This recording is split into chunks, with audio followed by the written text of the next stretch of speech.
I think I'm unmuted.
We have our Executive Director of Operations, Dr. Hinojosa. Here. We have our Assistant Superintendent for Curriculum and Instruction, Ms. Casey. Here. We have our Executive Director of Human Resources, Dr. Salinas. Here. And we have our Information Public Officer, Mariana Veraza. Here. Public. Thank you, Mr. Soto. We have also Dr. Judy Castleberry, who is joining us by Zoom. Is that correct, Mr. Soto? That is correct. Yes, I'm here. Good evening. Good evening, Dr. Castleberry. We are moving on to agenda item 2. The board will conduct a public hearing regarding the proposed budget for the 2022-2023 fiscal year. Mr. Hernandez? Excuse me, Madam Chair. Yes, Ms. Ortiz. Before we get started, I'd like to say a little something about today. Yes, ma'am. Today is Juneteenth. And as a lot of people know, it is Emancipation Day or Freedom Day.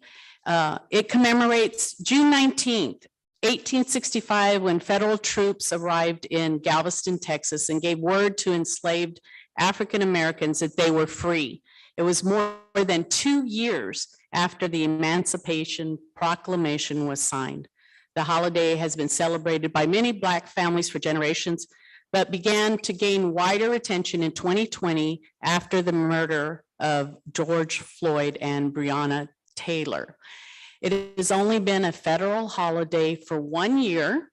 It started in 2021. And I just wanted to make sure that we commemorate this day because as a federal employee, they always tell us it's a day on, not a day off. Thank you. Thank you, Ms. Ortiz. Thank you for bringing that to our attention.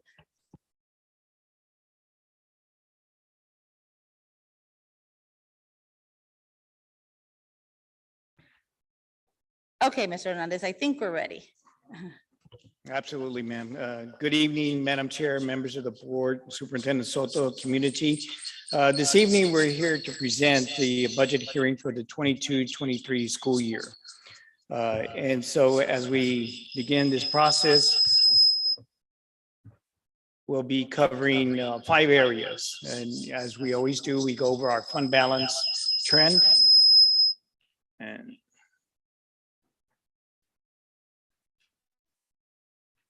And the next areas are state and federal resources, superintendent's compensation recommendation, our budget summary.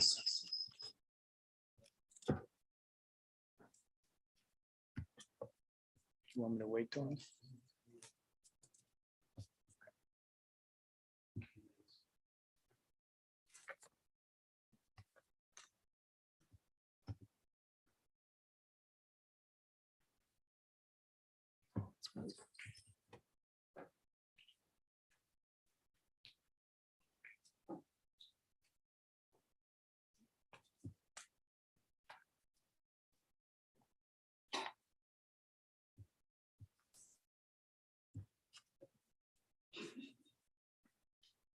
Right. Okay. There we go. I believe I'm not getting any feedback now. All right. So as we begin our fund balance trend, the what we're looking at is the fund balance trend from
Testing, 1, 2, 3. Think of that. Right. Try it again.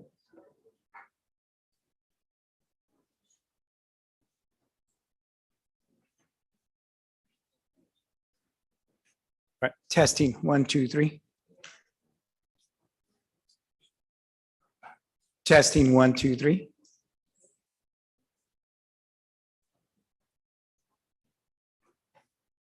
You got it? Okay, okay. All right. So this evening, as I said, our first topic is going to be the fund balance trend. What we present this evening, as we do every budget process, we present the fund balances where we were last at in 2013, 2014. And at that peak time, we had an ADA, and we'll hear that a lot throughout the presentation, which means average daily attendance.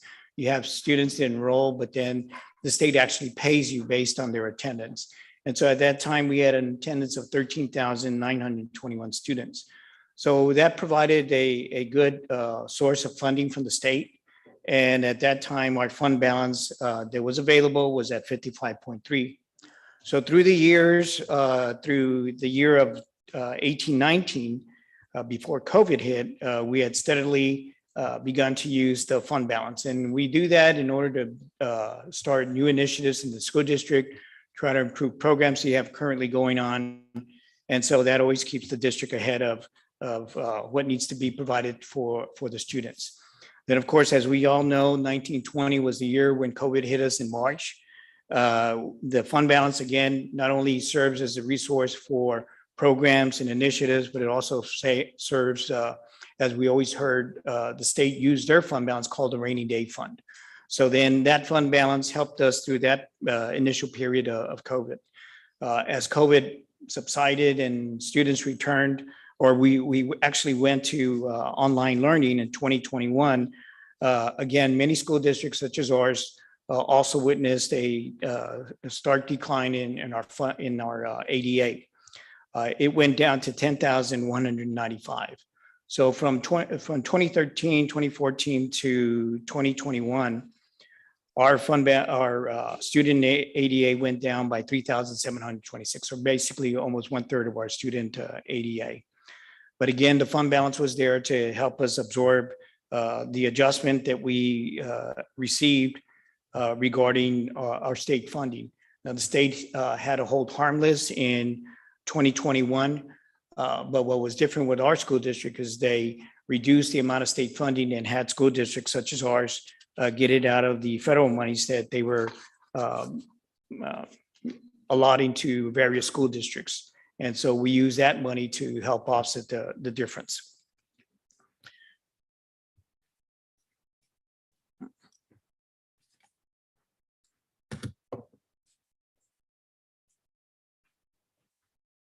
Okay.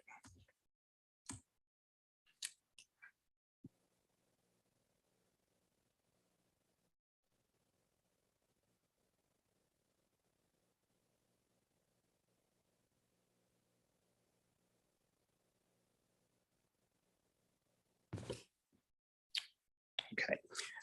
Then as we look at our state funding for this year, TA recognized that many school districts, and as we also saw, also continue to struggle with attendance. And again, it implemented what they call the operational minutes adjustment. And so as we see up here, basically the ADA, actual ADA that we had for the 21-22 school year was 10,179. But through this adjustment that TA provided for all the school districts, they are basing their state funding to our school district at 10,590.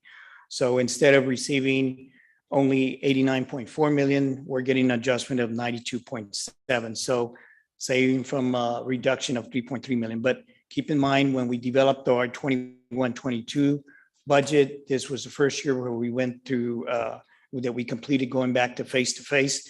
And so the ADA and the expectation was more students were going to be returning back to the school district. And so the budget was based on 11,733. The funding then that we're basing our budget for 22-23 will be on the 10,179 ADA, average daily attendance of our students enrolled. And so we're projecting state revenues of 89.4. So when we look at the impact of what we had regarding not only what we just covered our state funding, but as I mentioned earlier, we have federal funding that was allotted to the school districts. And so this type of funding was the funding that was going to be used by school districts to not only close the gap, but then as we learned from TEA after the calculation of the hold harmless was then to make up that difference from the state and tap into the federal monies by our school district.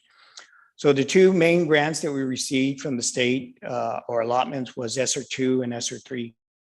ESSER 2 was at 17.2 million and ESSER 3 was at 38.7. Now these programs ran from March of 2020 all the way through 2024. So after 23-24, which is in 2 more years, basically the federal funding goes away. And 24-25 then is planned on just using state and local funds. So one of these key particulars regarding the ESSER monies is that it allowed school districts what they call supplant. So basically what we were doing in our 2021 year where we had to hold harmless and needed to make up that difference. So we moved many of the positions that we had funded out of local and state to make up for that loss. And so we continued also funding those positions for 22-23. And so that way it helps us maintain a current staffing, but allows us time to evaluate current programs. Now, whatever monies that weren't used in the general fund are basically unrestricted. We're using that in order to make up for the shortfall that we received in 2021. Another benefit of the grant monies is something that we've incorporated into our budget is the retention stipends. And so again, that's a method in order to, as it says, retain qualified staff and staff that help and support the students. In addition to try to make some efforts regarding closing the gap, new positions were created for the period that we had the ESSER funds, which were multi-classroom leaders and response interventionists or RTI teachers. So as we made our projections, as we concluded our year for 2021, and then using the state revenue adjustment of 10,590, we project revenues in total, both local property taxes, state revenues, and federal revenues that we get from Medicaid reimbursement to be at about 125.7 million. Our projected expenditure, again, these are projected at 133.7 million. So we're projecting a net deficit, an operating deficit of 8,026,000. Now, one of the benefits that we received this past August was the sale of our 100 acres. Not only is it providing to KB Homes in order to provide multifamily homes, which we hope will help increase the enrollment down the road, but it also by the sale of the property, it helped offset this deficit of the 8 million by 3.4 million. So now the deficit at the end of the year is 4.6. So as I mentioned earlier in the first slide, our beginning fund balance for the 21-22 school year was then at 35.2, ending in 2021. So with this projection, then we're looking at our fund balance going down to 30.6. Now, given the fund balance, which we've used in past years to help supplement our budget initiatives, our salary and wage increases, we looked at this limited funding along with the state funding in order to come up with the initiatives that we would have for the new school year of 22-23. So when you look at the amount of funding that's available and then you look at what our payroll costs, basically 82% of our budget is made up from payroll costs. So it doesn't leave much room then for other initiatives than what we currently have ongoing. So the superintendent's recommended compensation plan for 22-23 is teachers at 2% of their annual base salary with a $1,300 retention stipend. Clerical and paraprofessionals at 2% of the midpoint with a $1,300 retention stipend. Classified 2% of the midpoint at $1,300 retention stipend, and professionals at 2% of the midpoint with an $1,100 retention stipend. Additionally, we always incorporate the TASB adjustments to implement updated pay structures and make sure we're realigned to the market. So that way we can maintain equity. Now, the primary sources for this increase is, again, is a general fund that will be used for the percentage increase, and the retention stipend will be using the ESSER funds, as I had mentioned earlier. Now, part of our budget process as we approach each year is utilizing the pay study provided by TASB. We continue utilizing that in order to make sure we design pay structures that are competitive. We also make adjustments that are necessary so that way, using their TASB market analysis, we try to remain competitive and also have a positive standing for the district. So when we looked at the 21-22 school year, the district landed about third among all Bexar County school districts as far as the beginning salary for the teachers. And then using the hiring schedule that was prepared by staff in collaboration with TASB, we can see here on this graph that in the orange provides the pay rate, the pay graph for our hiring schedule, which puts us above the market that is in the blue. So with these considerations, then again, as we saw earlier on the previous slide regarding the superintendent's recommendation, then the context of this, then when you look at for the teacher pay raises, again, looking at an average annual salary that we have for teachers here in the district for 21-22, the average annual salary was $59,916. So when we incorporate what's being proposed this evening, then using this particular average annual salary and doing a 2% raise then provides the teacher $1,198. Then adding in the retention stipend of $1,300, then brings the total teacher pay to $62,414, or a 4.2% increase. Now, when we apply this to the hiring schedule of the teacher scale, then those teachers that were at 0 years earning 55.5 or 55,500, then a 2% increase is 1,110. Adding the retention stipend of 1,300 then brings that total to 57,910, or a 4.3% increase. So you can see as we did for the 10 years at 59,689, produce a 4.2% increase, and then at 20 years at 63,730, it produced a 4% increase.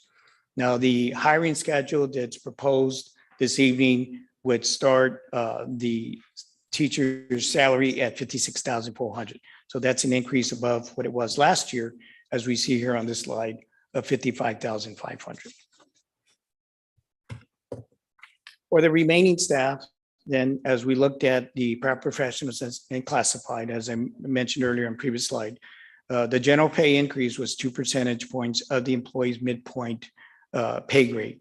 And the reason for that is because the majority of our employees are below that midpoint. So this would provide more of an increase for the majority of the staff that are at the midpoint or below. And this is based not on the current pay scale, but on the new one that TASB adjusted in order for the district to remain competitive. Then also including a $1,300 retention stipend for both paraprofessionals and classified, then provides the average pay ranges for paraprofessionals from 3.9 to 8.2%, classified from 3.5 to 7.9%, and bus drivers' average range was about 10.5%. And again, keep in mind our bus drivers, they work 25 hours a week, but they do many additional scheduled routes that brings in not only additional pay, but at times overtime when they reach the 40-hour requirement. And then also including pay adjustments and equity for targeted areas. For the administrative professional personnel increases, again, 2% of the employee's pay grade midpoint on the new 22-23 pay scale, an $1,100 retention stipend. And so when that's factored in, the range was between 3% to 4.4%.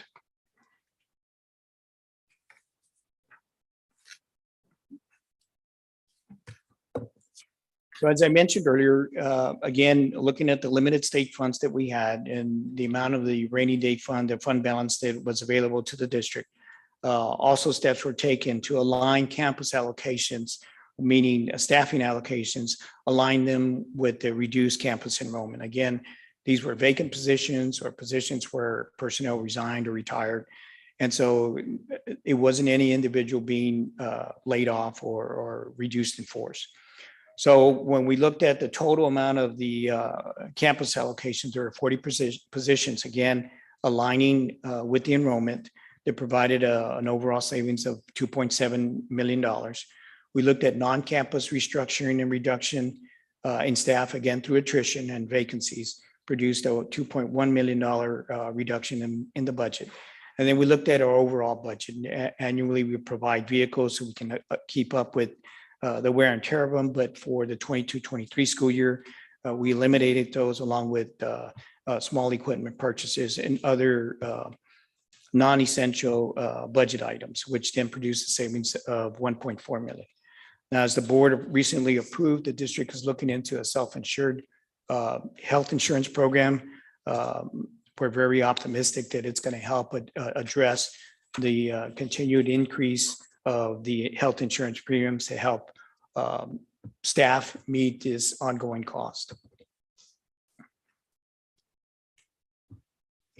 So as a result of implementing not only these reductions, but then implementing the percentage, the superintendent's recommended increase, the budget summary on this slide provides how it will be for the 22-23 school year. Now, what is required as being presented and is in your board book on page 84 and 85 are what we call their function levels. But overall, our total revenues with an ADA, again, average daily attendance of 10,179, and including our property taxes and again, our Medicaid reimbursement, we're projecting revenues to be at 123.6 million.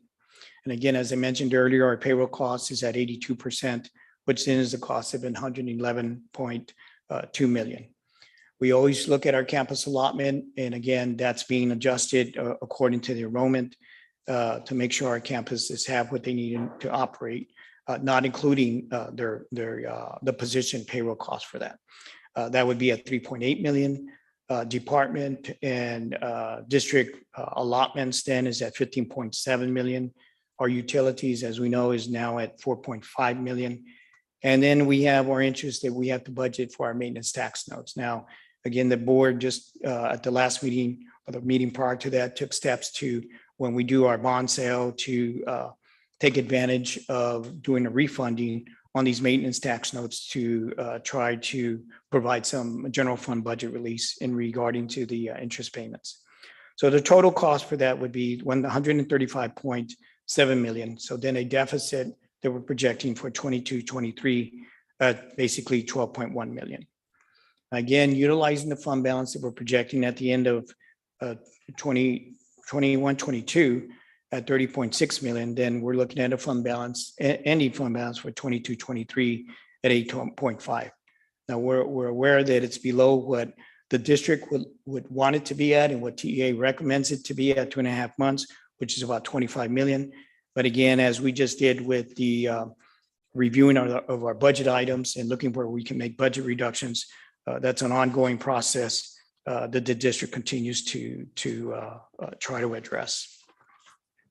So one of the important things that areas that was addressed during our budget work sessions with the board is, as the board requested and we presented is, what does this look like over the next 3 years, 22, 23, 24, and 25.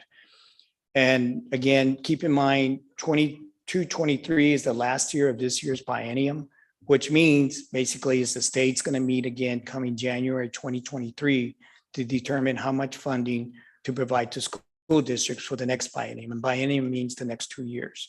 So again, the projection here is forecasting based as though everything is status quo. There's no additional funding. There's no additional increases. So you can see the progression of the fund balance. And again, giving us this year and 23, 24 to make changes in order to address the deficit that would occur in the 24, 25 year. The last slide of this presentation, or the next slide of this presentation is then the tax rate. And again, our tax rate is at 97 for the maintenance and operations for 22-23, which is the same as last year. And then the interest in sinking going to 0.5 from 0.43. And again, that was voter approved as far as the referendums approved by the community in regarding to bond issues and the refunding the maintenance tax notes and bringing in a rate of 0.5. And again, when we factored in using the average taxable value, that basically translated to about $65 for the year and an increase in the property tax levy. Again, what's not stated here, but as we provided in all our information, is those that are 65 or older are always subject to the frozen tax levy once they file the necessary information. The next important items regarding the budget and the tax rate timelines is we get a final July certified appraisal roll on July 25th. And then with that certified appraisal roll, which is basically the majority of protests that have been settled and then incorporated into what our role would be, we get that in July 25th of 2022. And then in our August meeting, we have an agenda item in order to formally adopt the tax rate, which then computes then the tax levy and the property taxes for the school district.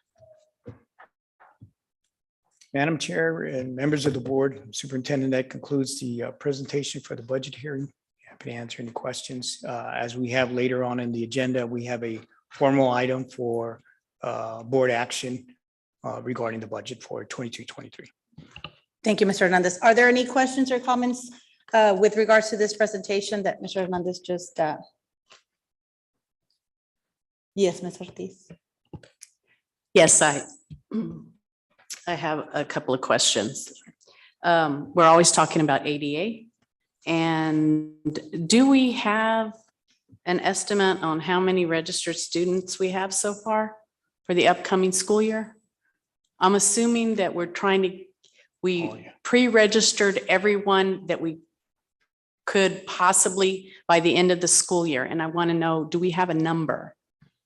We roll over our students. So all of the students except for our seniors, which we graduated about 900 maybe, would be included. And this does not include our pre-kinder registration is not completed, but we have about 500 pre-kinder students registered. And so the ADA number that we're looking at of 10,000, a little bit over 10,000 is what we currently have enrolled. That's based on our average ADA. Yes. Enrollment is over that Yes. amount. And so the enrollment, and thank you, Melissa, the enrollment is the kids, as you said, are enrolled in the district, but then you have to look at the attendance of the kid. And one of the big efforts that we discussed today in cabinet was how can we have the students attend? Right, Because closing it's that their gap. percentage, right, Closing right. that gap is what Yes. I'm looking at. So if our ADA is 10,000, how many do we have registered? I'm wondering what that gap is. So if I believe what Ms. Casey is saying, so the students that we have enrolled, right, is about 12,000. That's our enrollment. Now, you know, you're going to have seniors that drop off, but then seniors that come in, and then you have the pre-K that comes in as well. So then again, using that, we're projecting an ADA of 10,179. If our attendance percentage improves, then that number of 10,179 is definitely going to go up if our enrollment stays as the way it is. Madam Chair. Ms. Ortiz, those are really great questions. You know, as cabinet, we've been trying to figure out how to get that 2,000 student enrollment that is not showing up to school. And it's not only here at Harlandale, as we know it. This is a nationwide epidemic of getting children back to school. So we've been brainstorming some ideas, looking at maybe even creating a position specifically targeting to go get these individuals back to school. You know, these students are missing instruction and success for the rest of their lives. So those are great questions. And we have been on the drawing board for a while trying to figure out how to reach these children, because we We have made visits, we have certified mail, we make phone calls, we send social workers, we send counselors. Some of the, even our principals have taken it upon themselves to visit these homes. So, and it is an alarming rate, but that is about 2,000 kids that are not attending school regularly.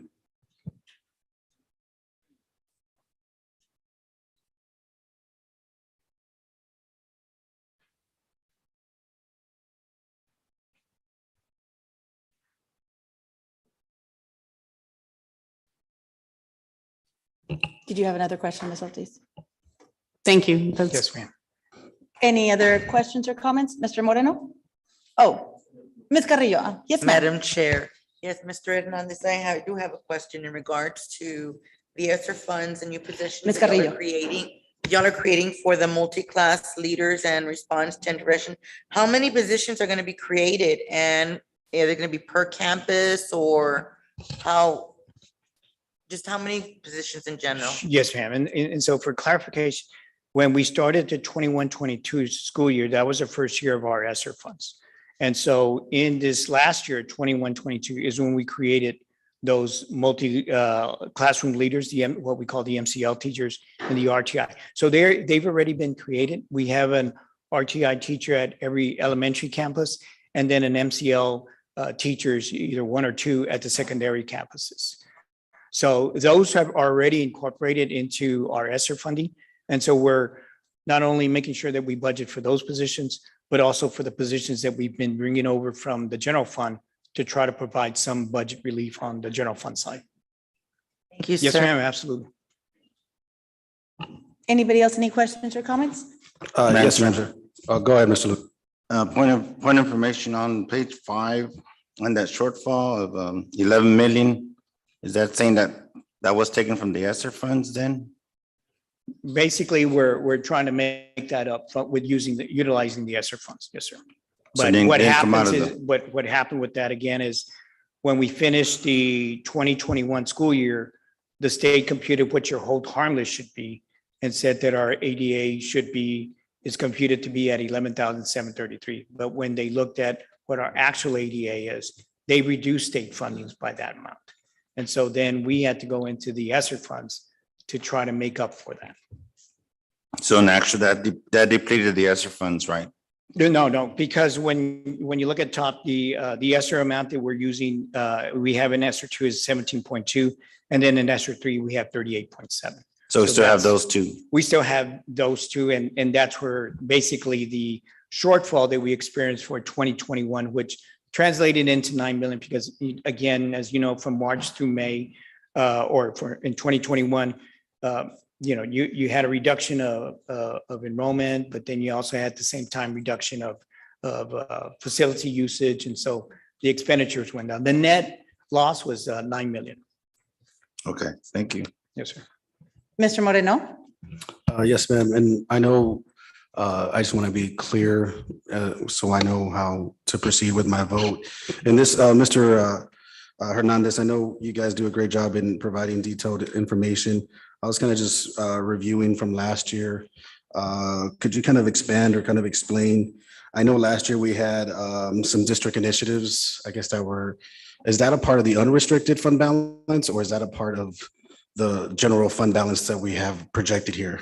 That's part of the budget that is being projected for the 22-23 school year. So those initiatives that we had implemented for 21-22, those initiatives basically get carried over into the 22-23 budget year. So I think one of them was regarding our baseball, softball program in the middle school.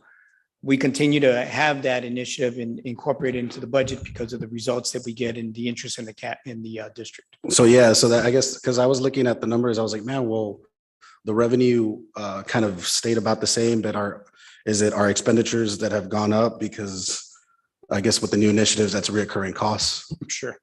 And also with the increases that were provided in 21-22, then again, any payroll increases is a recurring cost, with the exception of the retention type. And that's something we've always done, not only on the ESSER side, but in past years, as you know, that we're when we complete our audit, then we do a stipend and determine how much can be paid for the staff.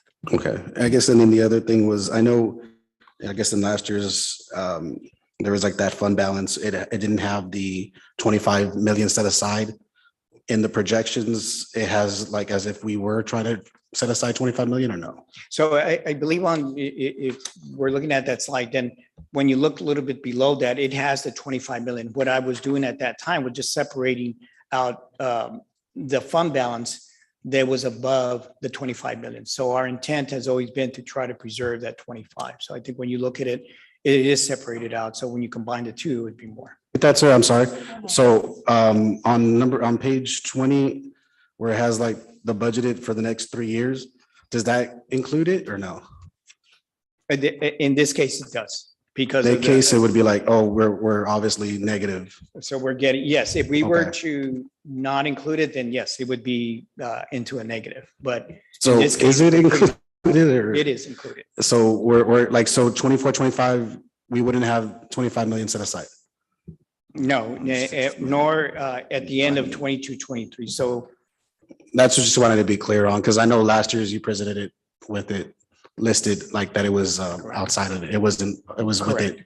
So I just wanted to make sure you weren't kind of, providing us the information or just kind of showing us, the what it could be. So I just wanted to clear that up, absolutely. just because I know I usually you're uniform with the presentation, so I know it just has certain things that you're keen in on versus others. That's it. Thank you. Yes, sir. Anybody else, any questions or comments for Mr. Hernandez? Madam Chair, Yes, Mr. Luna. I had a question on this comparison sheet that was printed. It says, is it from TASB or is it the district generated? The district comparison teacher pay? Yeah, that's prepared by TASB with the data that we provide them from our district, as well as data that's provided that they receive from the other districts that are mentioned there. So when you look at it for 21, 22. We're the red line, right? Right. We're the red line. And so looking at 21, 22 salaries, then they extracted that from north side, south side, southwest. And where we land, which is at the bottom, that's shown, and you can't really see it. It's Harlandale ISD, 55,500. If you move that up, then we're about third among Bexar County school districts, or we were third among Bexar County school districts in 21, 22. Now, many school districts still are going through their budget process. They have a different fiscal year than what we do.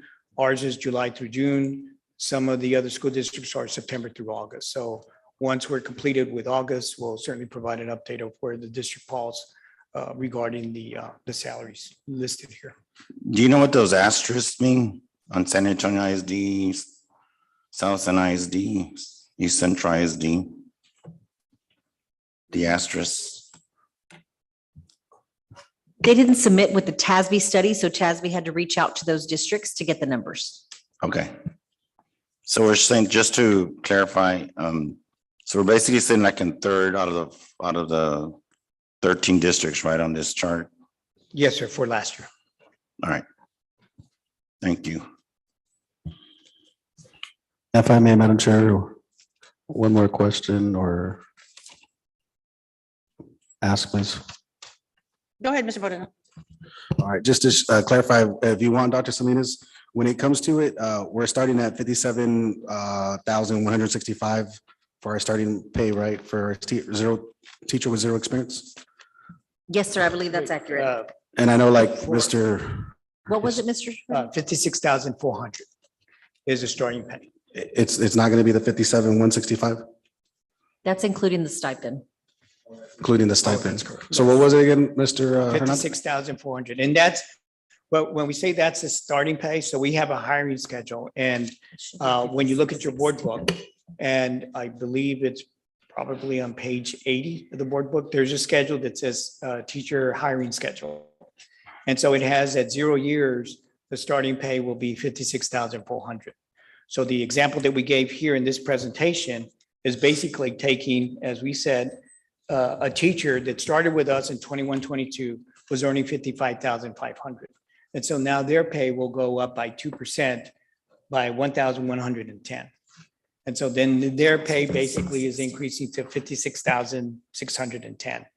What we're doing with our starting pay is then 56,400 for the starting pay of the teacher. 56,400. Yes, sir. Mhm. And I know we still have some other districts that are working through their situation, and it's obviously going to either show us perhaps a little ahead or perhaps lagging a little behind. Yeah, We're kind of at the mercy of the situation of where we're at. Sure, and that's what we want to bring back to the board after the other districts that have the fiscal year September through August. Once they finish adopting theirs, we can provide the board an update of where the district stands. And if I may, Madam Chair, Mr. Soto, I don't know if you wanted, the reason I asked for certain information, because I wanted you to highlight, the things that we do offer that other districts don't. And that's something that some people forget when it comes to some incentives and certain things related to safety and things like that, that other districts don't, that you've been able to kind of promote. Yes, Madam Chair, Board of Trustees, there's a few items that we do here at Harlandale for our teachers and staff. Particularly for our teachers, we give them $1,000 able to retain if they don't miss a day. If they do miss a day, then we take $100 to pay for the sub. So they'll still be able to get a check for $900 on top. That's going to be calculated in the next paycheck. We also do a spring incentive for them. We also do a fall incentive, depending on safety, as you said. So those are just a few things that Harlandale does do with the board support, that we try to help our staff as much as we can. Thank you, sir, for sharing that. I know those are things that we don't really put a lot of dollar amount to, even though it is equal to some sort of monetary amount. But it's something that I wanted Mr. Soto to highlight, just because I know with his support and administration, we're able to provide that for our staff and for all our staff. That's it, ma'am. Thank you. Madam Chair, Yes, Mr. Mancha. just real quick, Mr. Moreno, it's 56,600, mijo. 600, not 400. It's 1,110. Just making a correction. But, and you're right, the individual that started with the district at 0 years now will have 1 year. And so the 2% is the 55,500 plus, as you pointed out, the 1,110. But when we get a new teacher coming in next year, their starting pay will be 56,400.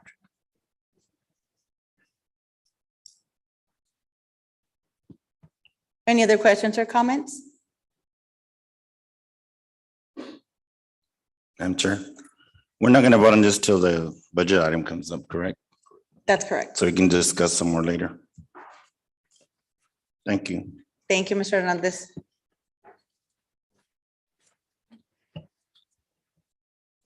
Moving on to agenda item 3, public comment. We have 2 community members that have signed up for public comment. Mr. Noe Garza.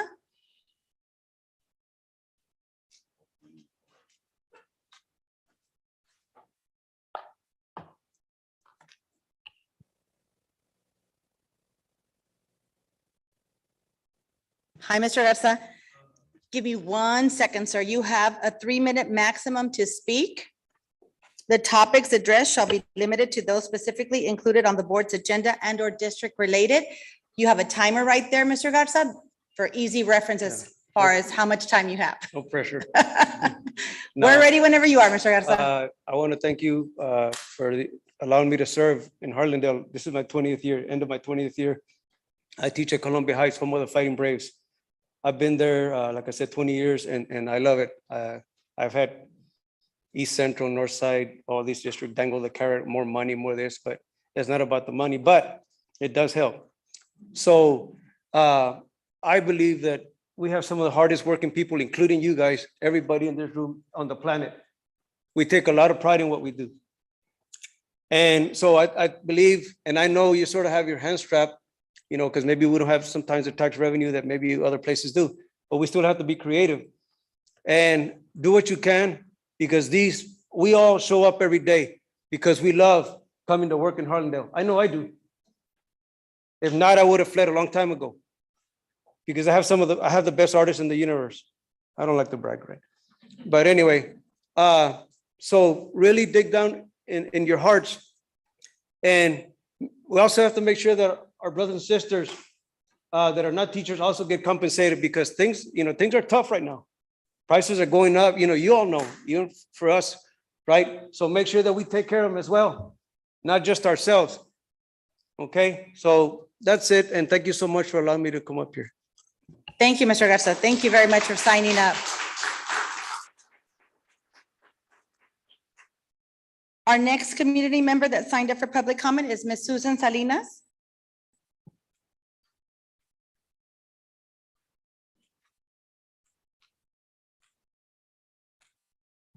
Hello, Ms. Salinas. Hi. As a friendly reminder, you have 3 minutes maximum to speak. The topics addressed shall be limited to those specifically included on the board's agenda and or district related, and you have a 3-minute timer as well. We're ready whenever you are, ma'am. Thank you. Good evening, President Cavazos, members of the board, Superintendent Soto, the community. I'm Susan Salinas, TST staff.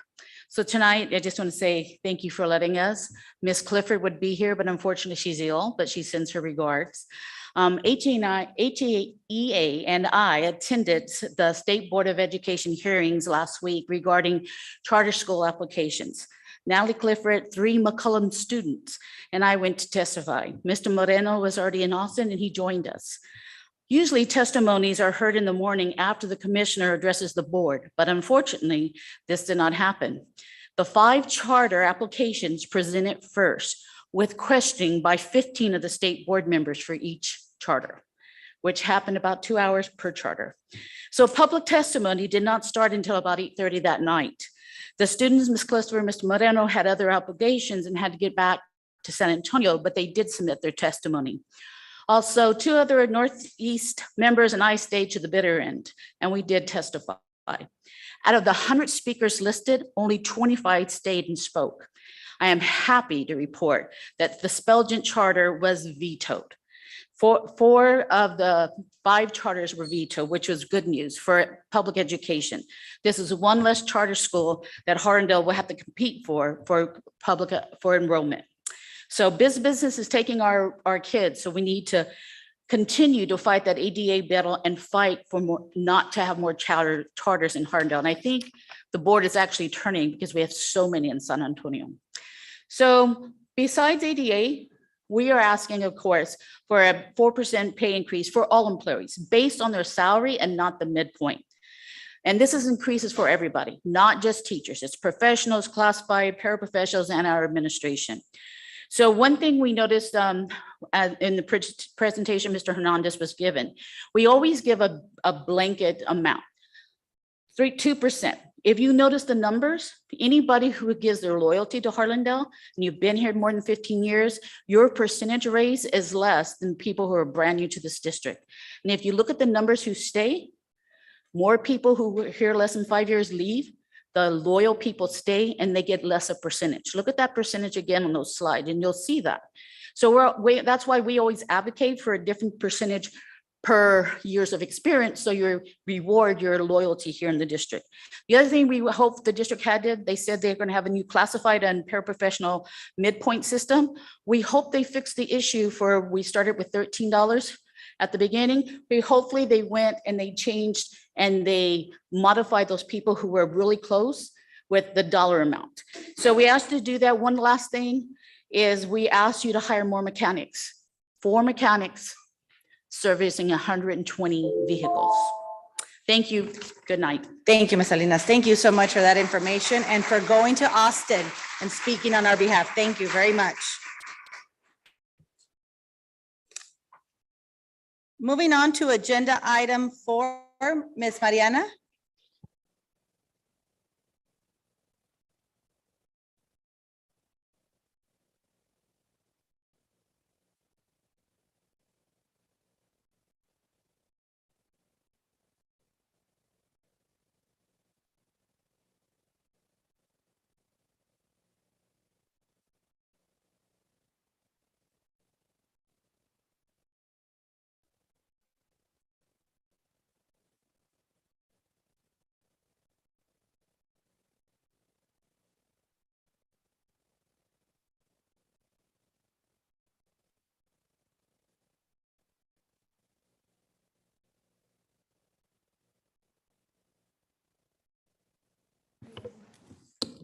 Hello, good evening.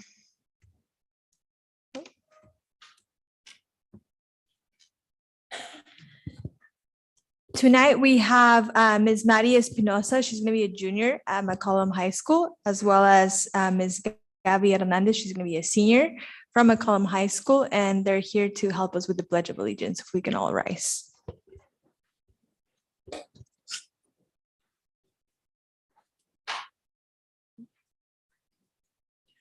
I pledge allegiance to the flag of the United States of America and to the republic for which it stands, one nation under God, indivisible, with liberty and justice for all.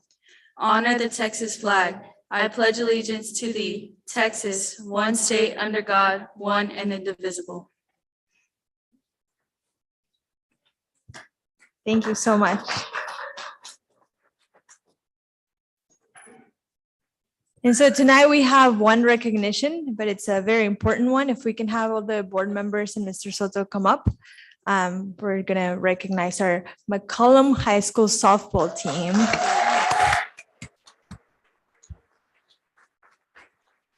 Madam Chair,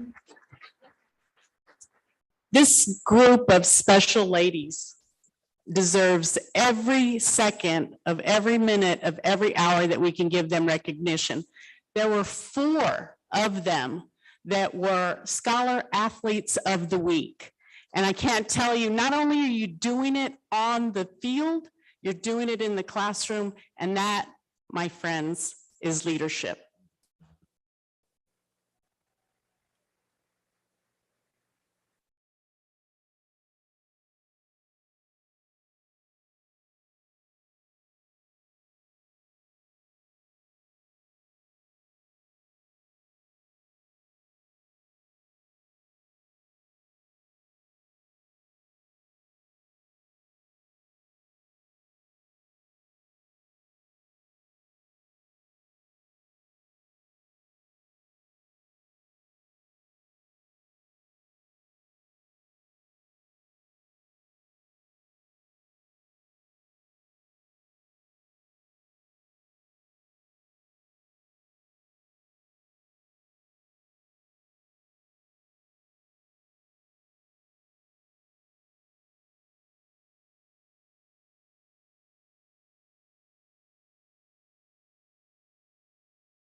Just a few important dates to remember. We have Únase al Reto with Televisa Univision this Wednesday here at the Boggett Center. They're going to be doing, Únase al Reto is like a challenge to the community so that people can exercise. And so they're going to be doing Zumba classes, yoga, as well as Metro Health is going to be offering free vaccines, back to school vaccines, COVID and flu shots. So that's from 5:30 to 7 p.m. And they're going to do it again on July 20th, which will be their back to school edition where they will be giving out school supplies. We do have our convocation, which is August 3rd at the Henry B. Gonzalez Center. It's at the theater that they have there. We have the Back to School Bash, which is the Harlandale ISD Back to School Bash, and that's August 6th. It's a Saturday at the Shea Center. Then our first day of school is August 10th. And then just looking a little bit ahead, it's National Night Out. We're going to have it back at Memorial Stadium on October 5th this year. And that's it. Thank you, Ms. Mariana. Madam Chair, Yes, sir. I know we sent information out to our HISD family and to the Board of Trustees about the Frontier Bowl being at Southwest Legacy. The reason being, we're able to host some of our games there at the stadium because we feel we can fit both the home and the visitors on one side. But when it comes to the Frontier Bowl, we can't sit them all on one side. So we had to find a venue that was close to home and was affordable. As we know, the Alamo Dome was pretty pricey. And so we decided to go with Southwest Legacy, Dr. Nelson, just to let you guys know. Thank you, Mr. Soto. Moving on to information and reports, that's agenda item 5A, Ms. Ortiz.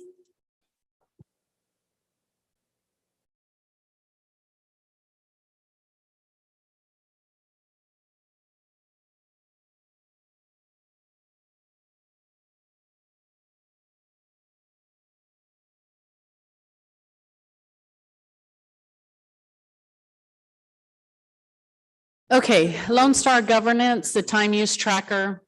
The framework is for student outcome minutes and other topic minutes. The board tracks its time invested during public authorized meetings. Our visions and goals for the May 11th, 2022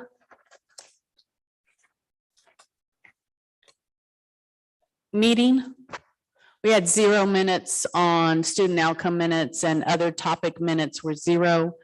Progress and accountability, we had 0 minutes spent on student outcome minutes and 0 minutes spent on other topic minutes. We had 0 minutes spent on advocacy and engagement for either student outcome minutes or other topic minutes. And then on other, we had 72 minutes spent on other topic minutes, meaning that we spent 0% of our time on student outcome minutes for the May 11th, 2022 meeting. Moving on to the May 16th meeting. Maybe.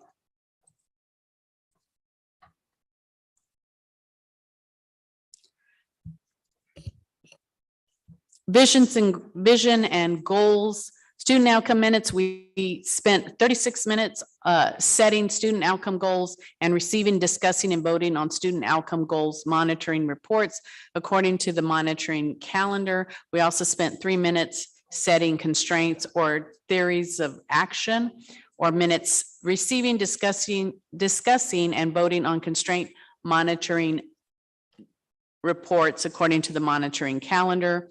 We spent 0 on other topic minutes.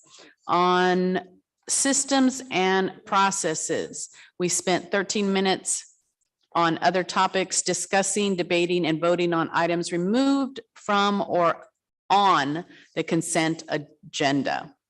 On advocacy and engagement, we spent 15 minutes hosting two-way communication meetings on student outcome goals, constraints, or theories of action, or recognizing the accomplishments of students and staff regarding progress on student outcome goals. We spent 37 minutes hosting all other board-led, co-led, or called community or committee meetings.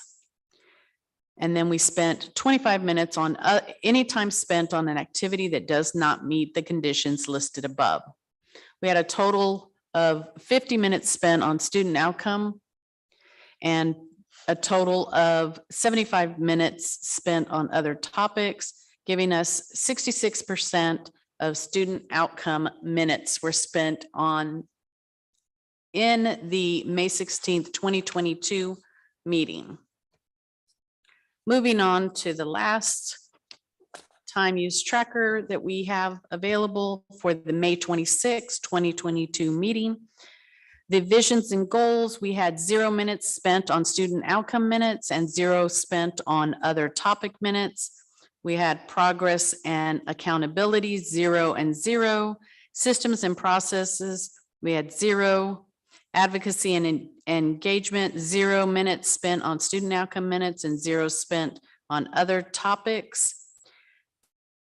We spent 91 minutes on activities that do not meet the conditions listed above, meaning that we spent 0% of our time spent on student outcome minutes. That was for the May 26, 2022 meeting. Thank you.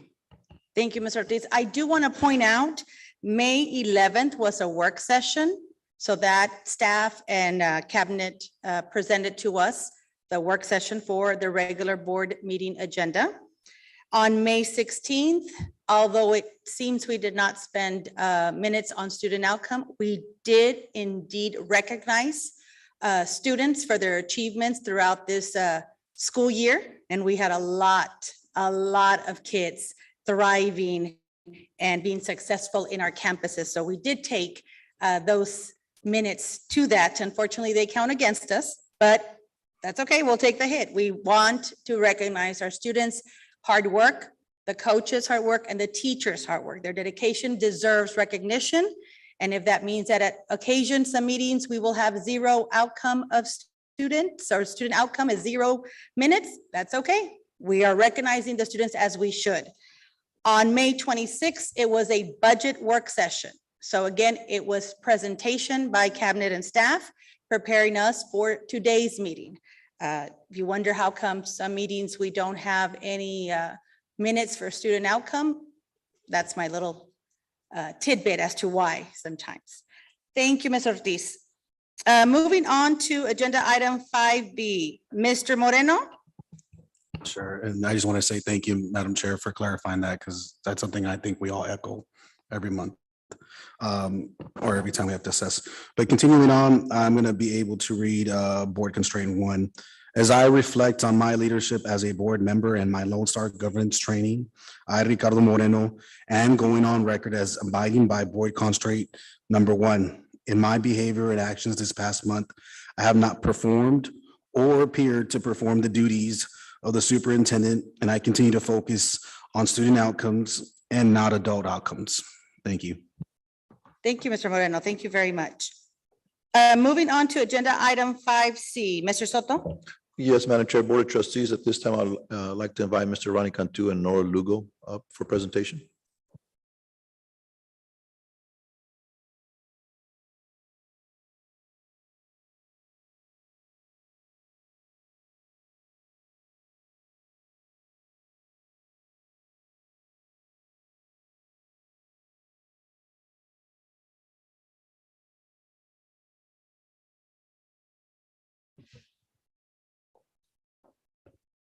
Good evening, Madam Chair and Board of Trustees. This evening, we're going to have our elementary math coordinator, Ms. Nora Lugo, is going to be presenting on our Lone Star governance goals, specifically targeting first grade mathematics. Good evening. So this afternoon or this evening, I'm going to share with you what our goals are for the end of year for our first grade students who have taken a universal screener for M-Class.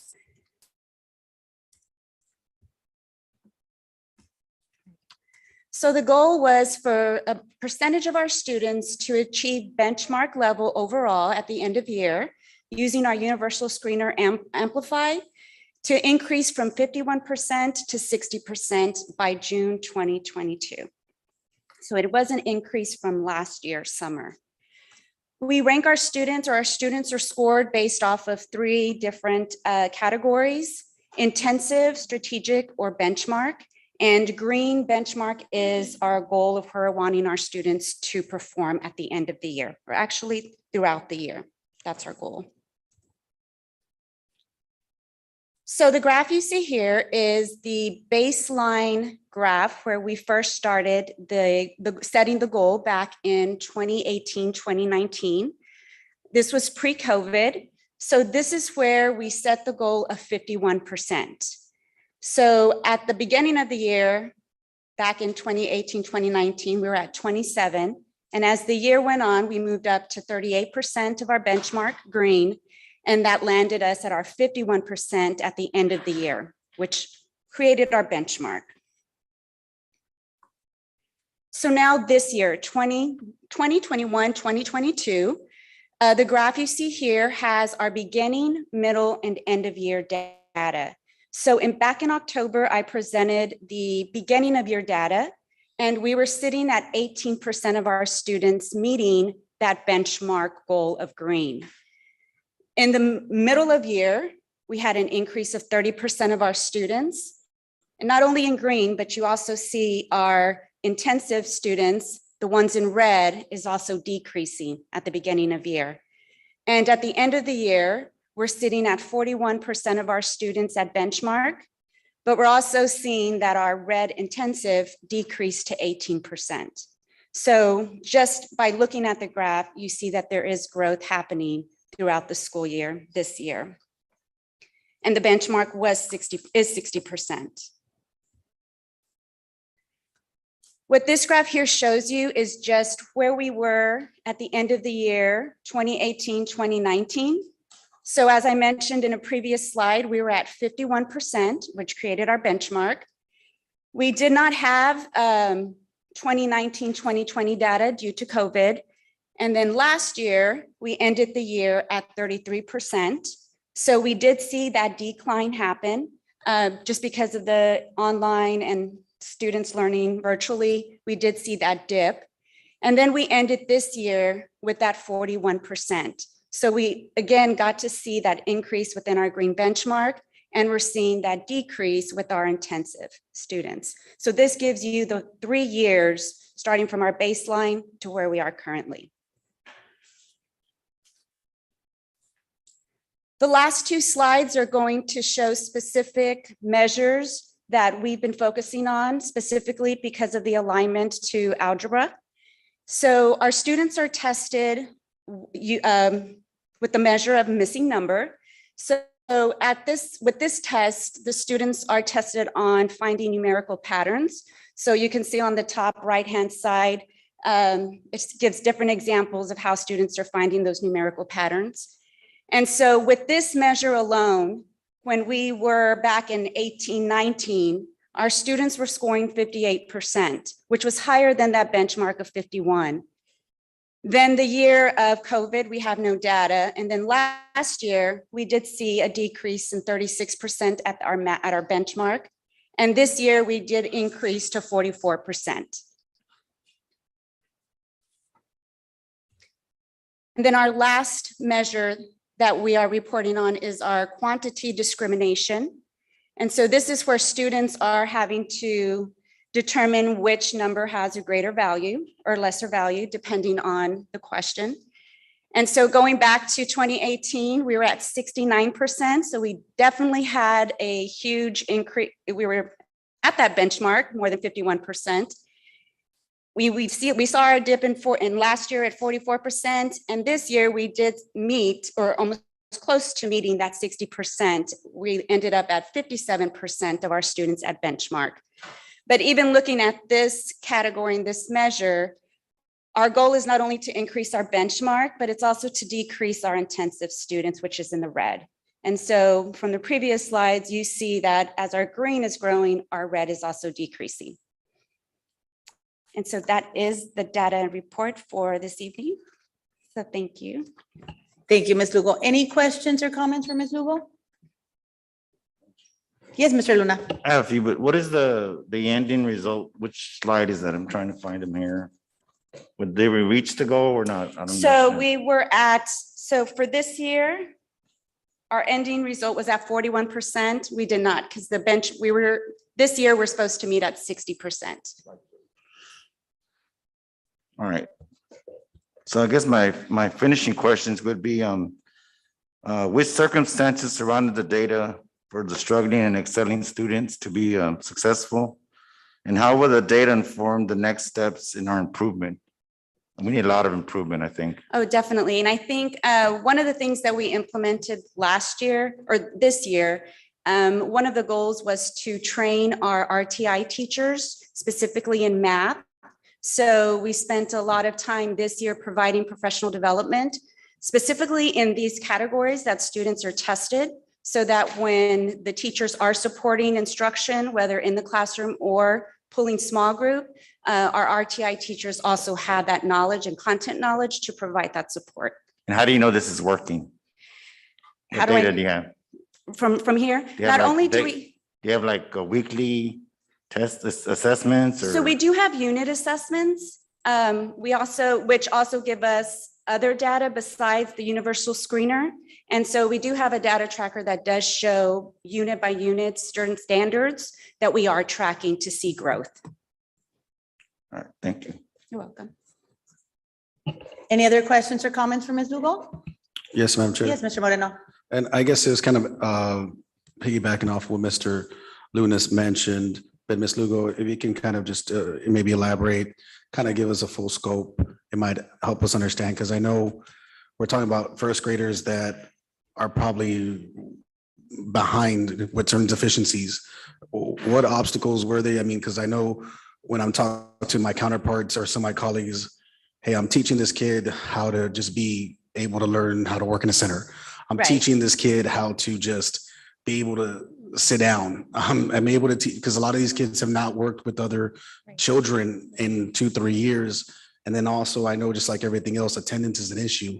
And it's more prevalent in our younger grades where they miss multiple days. So can you kind of just explain to us those type of challenges and how we've been able to kind of circumvent them to possibly, what the RTI, I know that's kind of just a basic kind of a form of going about it, but what have we done, because I know my focus is like most of the time we got to teach them how to be students. Correct. And I think that's something definitely when talking with teachers, feedback as far as workstations or guided math. How can I do that when students are having to work with students, or that classroom management piece? So I think within our department, that's the part that we're really trying to help teachers in not only classroom management, but the tools to provide guided instruction where workstations are happening. But those are obstacles that our teachers are facing, especially coming from kinder to first, where they weren't in a classroom. So they're having to learn to have those social interactions with each other. And as far as my support, it's just supporting the teachers the best that I can with the team that I have. You're welcome. Any other questions or comments? I actually have a comment that has to be extremely challenging, because you have these students who may have just been at home, learning from home last year. So in reality, this is their first year back, fully back. And so I can only say my hat's off to the teachers and to your team, because not only do they have to get them to where they need to be, they have to get them to where they lost out on last year's classroom. And so socially is extremely important. Obviously, the subject matter more so, but it is a slow progress, I would assume, because you're dealing with two different things that you've got to get these students to where they need to be as fast as they can be, understanding that every student learns differently. So I appreciate that. Hats off to the teachers, to your team, to yourself, Ms. Lugo. Any other questions or comments? Okay, thank you, Ms. Lugo. Thank you. Madam Chair, I have a question. Oh, Point information? Ms. Lugo? No, Oh, it's not listed on our agenda. This is supporting student outcomes. Isn't this student outcomes? I'm sorry. Tell You me. know how we put an asterisk by student outcomes? Isn't this talking about student outcomes? Yes. So Are you asking that there should be an asterisk? probably so, yes. Yes, good pointing that out. Well, I just shared that with the TASB people. Oh, there is an asterisk. I'm sorry. Yes, right next to the C. 5C, and then there's a little asterisk Okay. on loan. Usually it's on the outside, but okay, that's good. They keep us guessing, Mr. Luna. I They keep know. us guessing. I shared that with TASB that we do this at our board meetings. That's how we know we're doing student outcomes, and the public knows too. Thank you, Mr. Luna. Moving on to agenda item 6, consent items. Madam Chair. Yes, Ms. Ortiz. I'm sorry, Ms. Ortiz, because I'm going to tell her something right now. I'm sorry. Yes, Mrs. Carrillo, give me 1 second. You're faster than I am. I move Slow. to approve item 6A through 6N.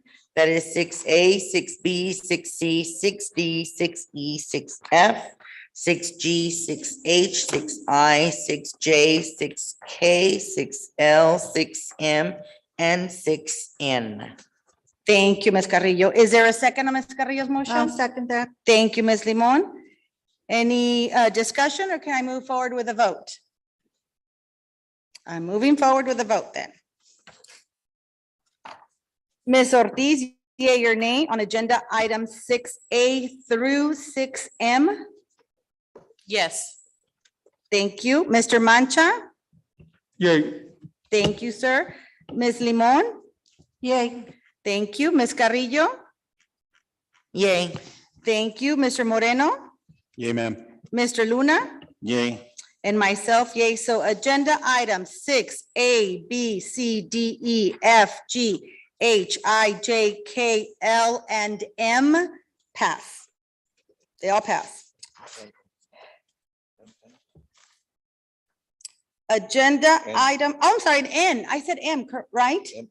M and N. Yes, so A, B, 6, A, B, C, D, E, F, G, H, I, J, K, L, M, N. My kindergarten teacher would be proud. Yes. Not that, not yet, not yet. No. So moving on to agenda item 7A. Is there a motion?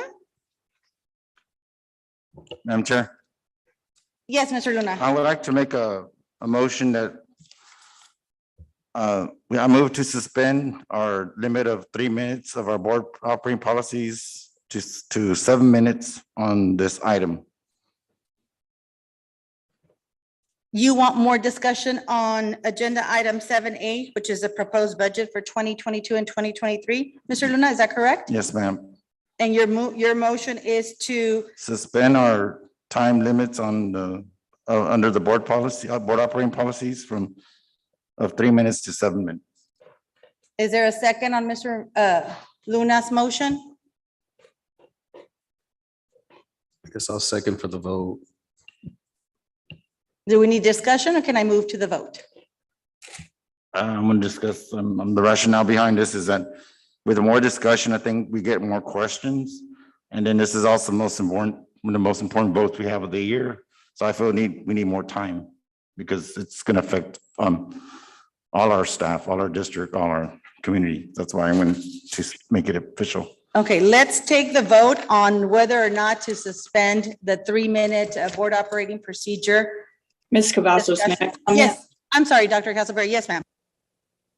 I just want to remind the board that you've had a significant amount of time to prepare for this meeting. 2 budget workshops, the regular board workshop. You had an opportunity to submit questions and receive answers from the staff.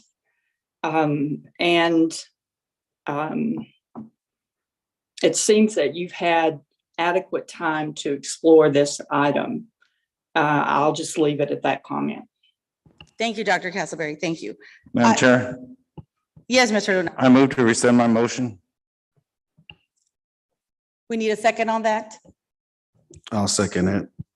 Okay, so we are rescinding Mr. Luna's motion, and we are moving forward with agenda item 7A. I think we just have to vote on it.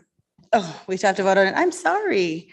Okay, so let's take a vote on Mr. Luna's rescinding his motion. Ms. Carrillo, yea or nay? Nay. Point of clarification, Madam Chair.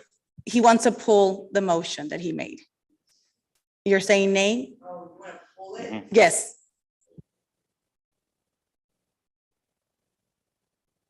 Yes. If it is to cancel and go back to just a regular item and continue to start over, yes. Very well. So yay on Ms. Carrillo. Ms. Limon? Yay. Mr. Luna? Yay. Mr. Mancha? Madam Chair, just to remind ourselves that we had voted that we can add an extra minute only, just in case Mr. Luna wants to take a 4-minute instead of a 3-minute question. Just a reminder that we had voted on it in the past. But, Actually, I'm against it. if I'm not mistaken, Mr. Mancha, this is a regular board meeting, so we have 2 minutes plus an additional one if requested for a total of 3. So yes, sir, correct, yes. So Mr. Mancha, yay or nay? Yay. Mr. Moreno, yay or nay? Yay. Ms. Ortiz, yay or nay? Yes. Myself, yay. So Mr. Luna is able to withdraw his subsequent motion. So moving forward with agenda item 7A, is there a motion on the table? Madam Chair. Yes, Ms. Carrillo. I move to approve the proposed budget for the 2022 and 2023 fiscal year. Thank you, Ms. Carrillo. Is there a second? I'll second. Thank you, Ms. Limon. Do we need any discussion or can I move forward with the vote? I'd like to share something if I may. Yes, ma'am. Mr. Moreno.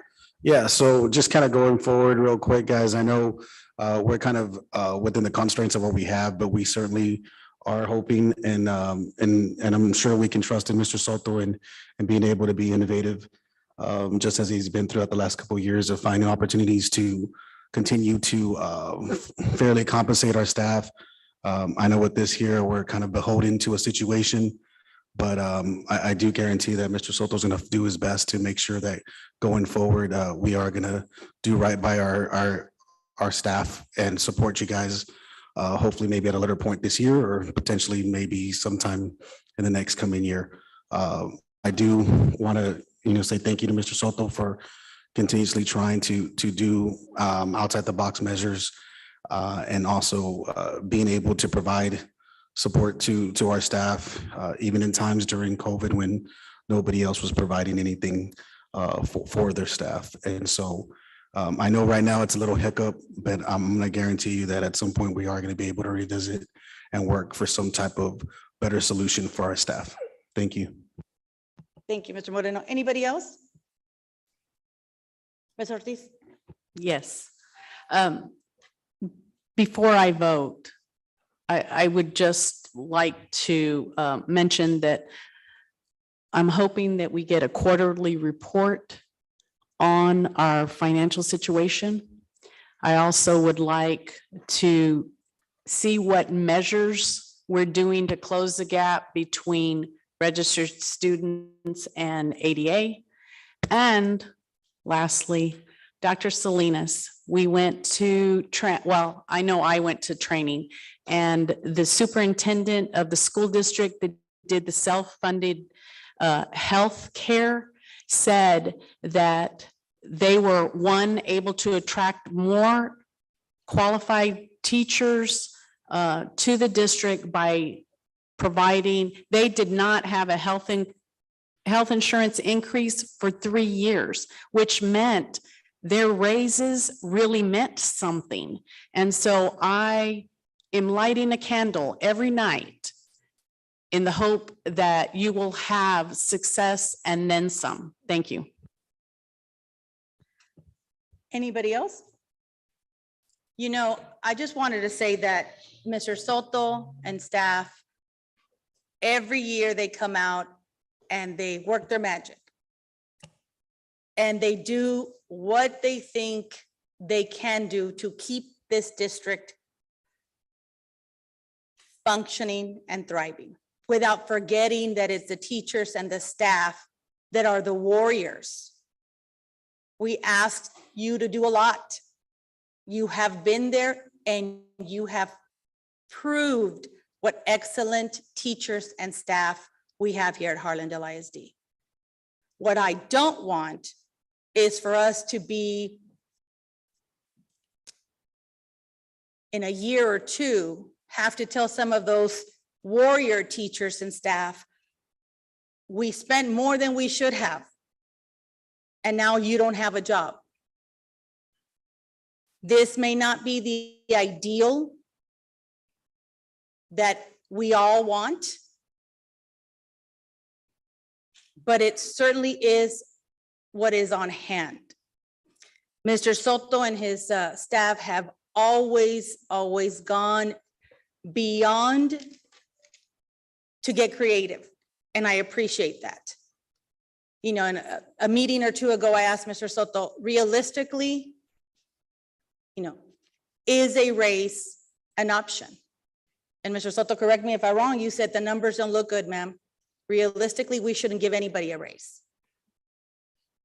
I was at a training last week and Arlington ISD gave a very tough presentation on their decline of average daily attendance and how they're hurting.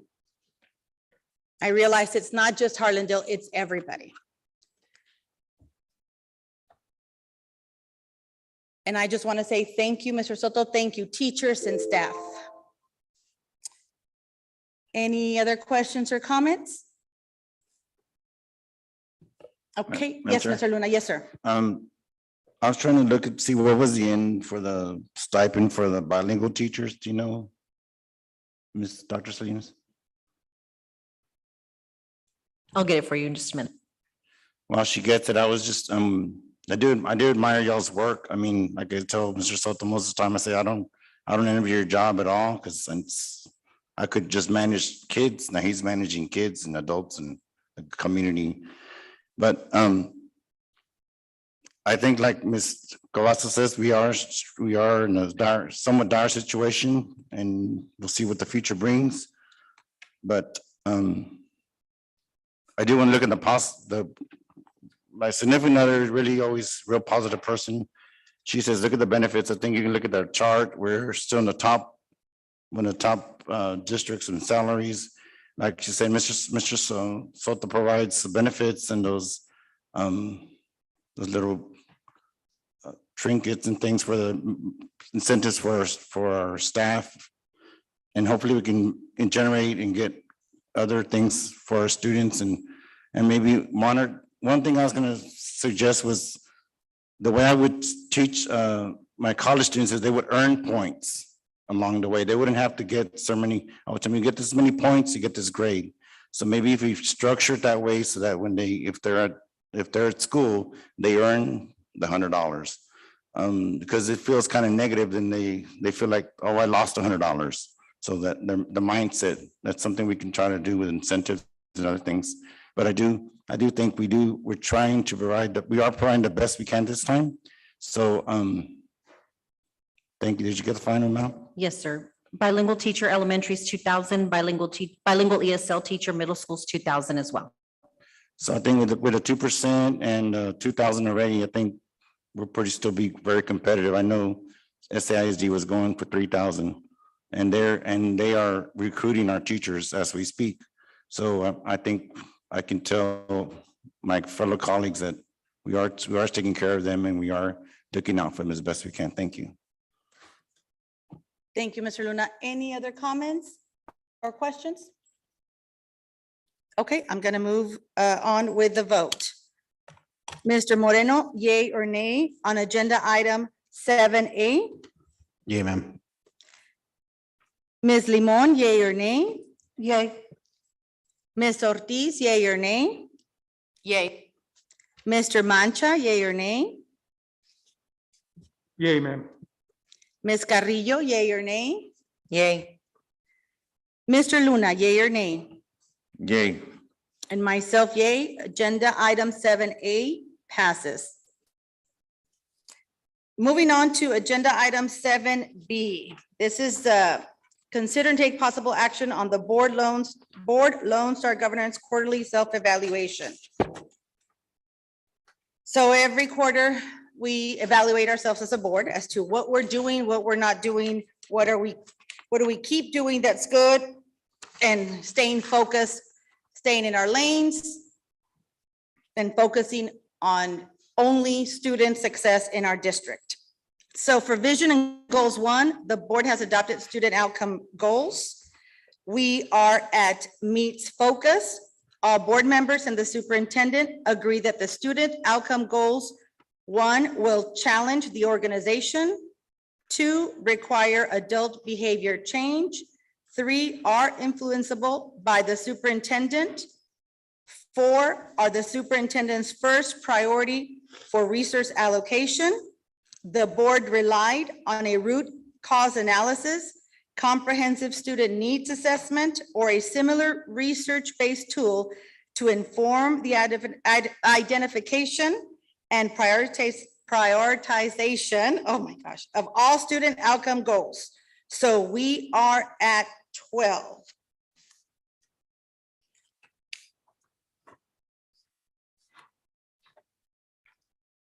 On vision and goals 2, last quarter, we were at master's focus. All board members and the superintendent agree there is a broad community ownership of the GPMs through involvement and communication with students, staff, and community members. That quarter, we had some bond meetings, presentations in March and April about the bond meetings. We had parent advisory committee meetings and student advisory committee meetings in last quarter. So we are still at master's focus. On vision and goals 3, we are at master's focus. The board, in collaboration with the superintendent, has adopted 1 or more theories of action to drive overall strategic direction. All board members and the superintendent agree there is broad community ownership of the constraints through involvement and communication with students, staff, and community members. Last quarter, we also had in March and April bond presentation meetings. We had parent advisory committee meetings, student advisory committee meetings. On vision and goals number 4, we continue to be at master's focus. All board members and the superintendent agree there is a broad community ownership of the CPMs through involvement and communication with students, staff, and community members. Parent advisory committee meetings were held last quarter. Student advisory committee meetings were also held last quarter. And we also had bond presentation meetings in March and April, informing our community what we are wanting to do, where we are, and where we would lead all the students at Harlandale ISD. So we are still at master's focus. On progress and accountability 1, we are at approaches focus. 10% or more of the total quarterly minutes in board authorized public meetings were invested in improving student outcomes according to the time use tracker.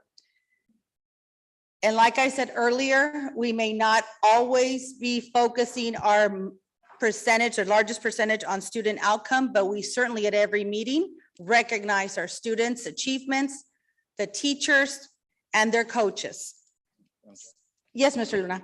Point of information on, is our score for each meeting or is it cumulative? It is cumulative based on the last quarter. So we get all those reports and average them, right? Yes, sir. All right, thank you.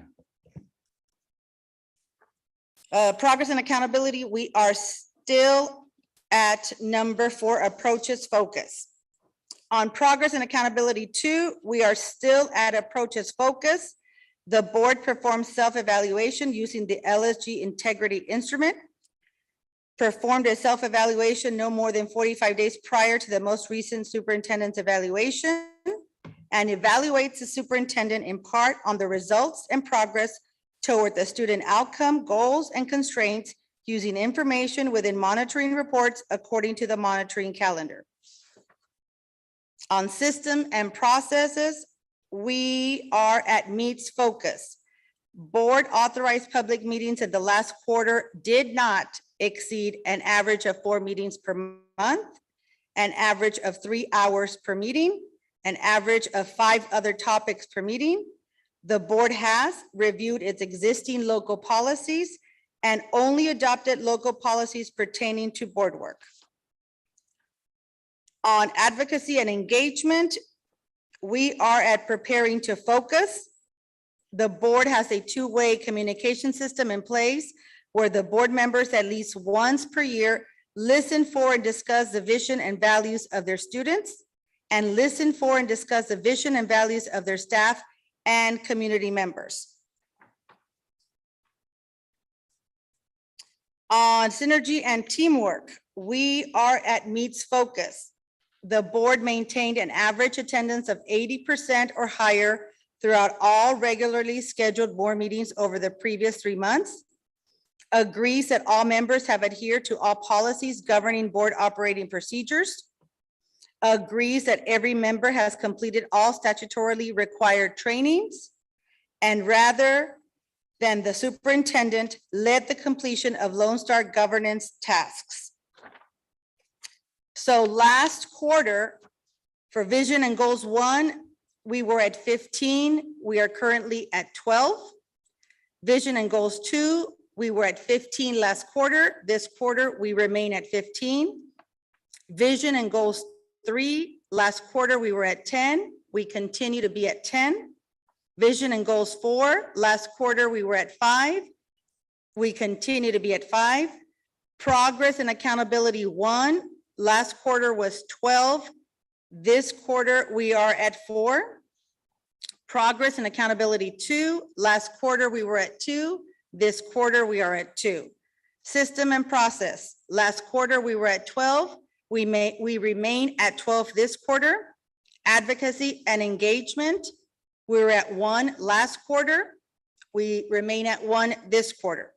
Synergy and Teamwork, we were at 3 a quarter ago. We are now at a 9. Last quarter, we had a total score of 75. This quarter, we have a total score of 70. Did I do the math wrong? 72? Are you sure? I used my iPhone to calculate. Maybe my iPhone was wrong.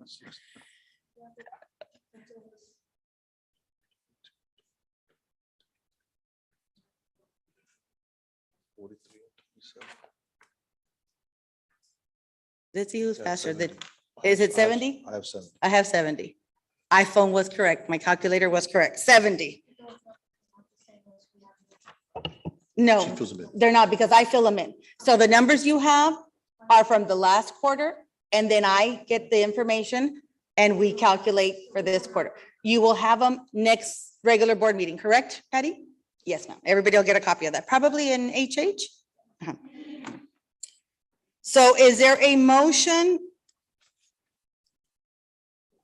to approve our self-evaluation board Lone Star governance quarterly self-evaluation?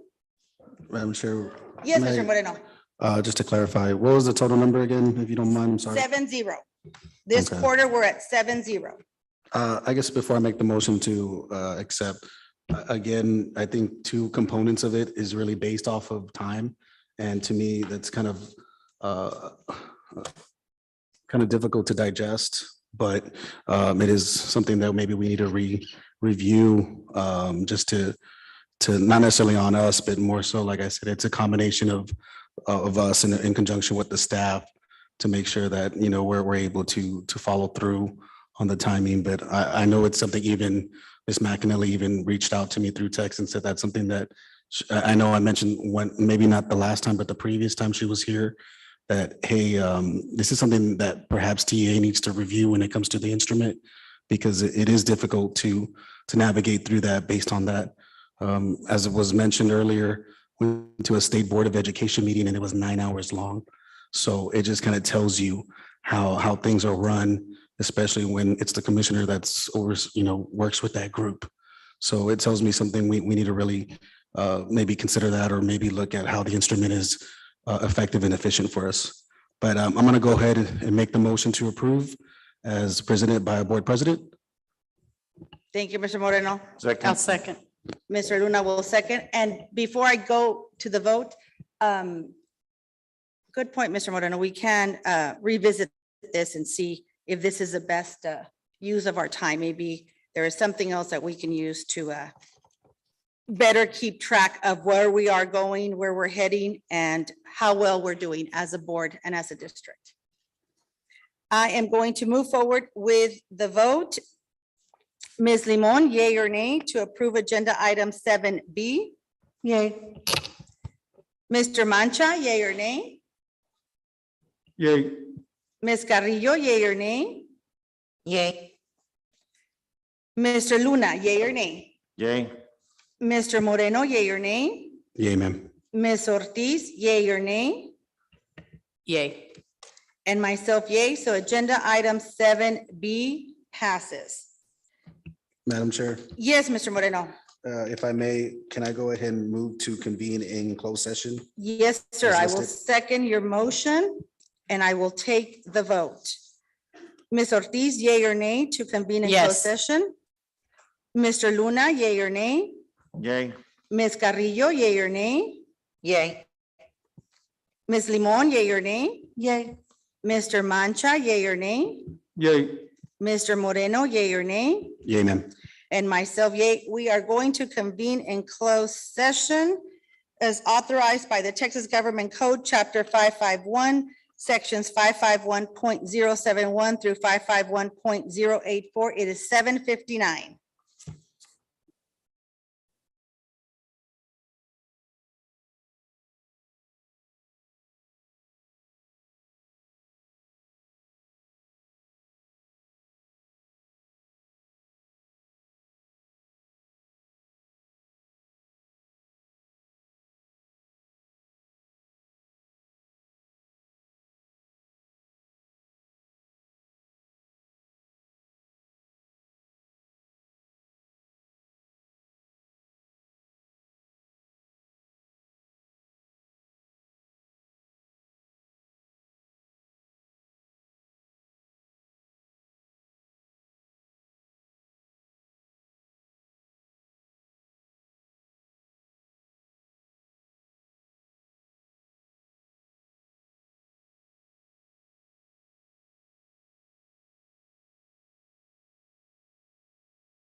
Back in open session, it is 8:49. Do I have a motion for agenda item 8A, no action taken by the board?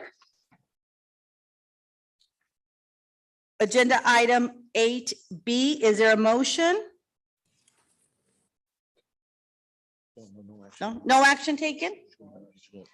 Oh, yes. Okay, thank you for redirecting me. Yes, so Mr. David Rojas, I know you've already been a part of our Harlandale ISD family. We just want to say welcome to Carol Bell. We are hoping to see great things from you. And congratulations to your new home at Carol Bell. So wishing you much success, sir, much success.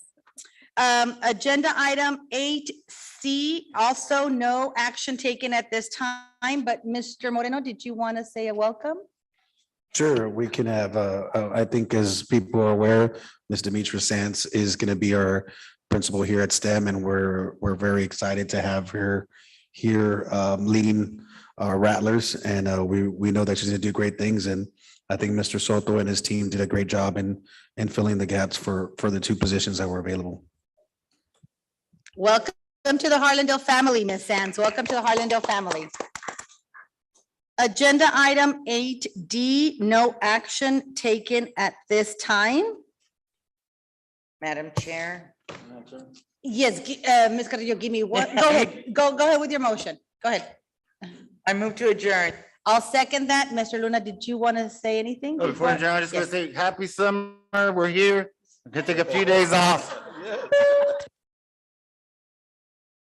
Happy summer. Yes. Thank you, staff. Thank you, students. Enjoy it. I'm sorry the ones have to come to summer school. Well, that's another deal. But thank y'all and have a fabulous summer and get some rest. Yes, be safe, stay healthy, and we will see you in August. We'll see you in August. So anybody else wants to make a comment? Ms. Limon? Okay, so I will take the vote to adjourn tonight's meeting. Ms. Carrillo, yea or nay? Yay, and good night, everyone. Ms. Limon, yea or nay? Yay. Mr. Luna, yea or nay? Definitely yay. Mr. Mancha, yea or nay? Yay. Mr. Moreno, yea or nay? Yay, ma'am. Ms. Ortiz, yea or nay? Yay. Myself, yay. It is 8:52. Tonight's meeting is adjourned. Everybody have a safe and fun summer. We will see you in a couple of months. No, but the students don't come back to August, and the staff. It's been broken since at least January. And that's where Mrs. Melendez trip, and she's on FMLA.